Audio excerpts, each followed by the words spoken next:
On the third day of the NASCAR Antitrust trial, attention turned to the testimony of Scott Prime and team owner Bob Jenkins.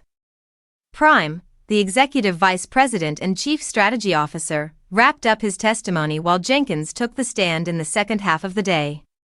Prime spent much of his time answering questions about NASCAR's charter system, goodwill provisions, and the development of the NextGen car, areas central to the lawsuit filed by 2311 Racing and Front Row Motorsports. Prime described the goodwill clause, which prevents team owners with a significant stake from competing in other series without NASCAR approval. When pressed about whether it could be considered anti-competitive, he acknowledged the provision but maintained that it was standard practice and understood by teams.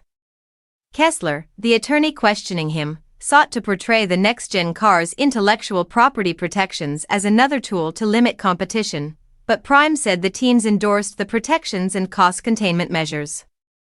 During the discussions about the 2025 charter extension, emails revealed that NASCAR considered contingency plans if teams formed a breakaway series. Prime described options ranging from reducing charters to implementing strict deadlines, all designed to protect the organization while maintaining negotiating leverage. He emphasized that no charters were removed or reassigned to other teams and that the measures were simply precautionary. Kessler repeatedly highlighted phrases like "gun to the head," arguing it reflected monopolistic behavior, but Prime insisted these were part of broader negotiations aimed at finding middle ground. When Jenkins took the stand, he painted a picture of a team owner facing significant financial challenges. He testified to losing millions annually and emphasized the rising costs under the NextGen model, including expensive repairs that had to be sent to approved vendors. Jenkins said he was motivated by belief in the sport and his employees, not personal profit.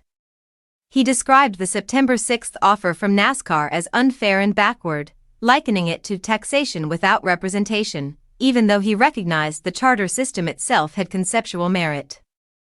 Under cross-examination, Jenkins defended his position against accusations that he misrepresented losses or tried to manipulate NASCAR. He explained the reasoning behind sponsorship choices, team revenue splits, and his philosophy regarding field exclusivity, emphasizing that limited entries raised value for all teams.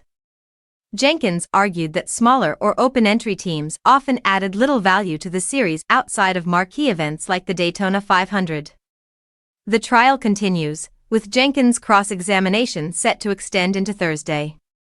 Both sides are laying out complex arguments about competition, team operations, and NASCAR governance, as the case explores the balance between control, fairness, and the business realities of modern motorsports.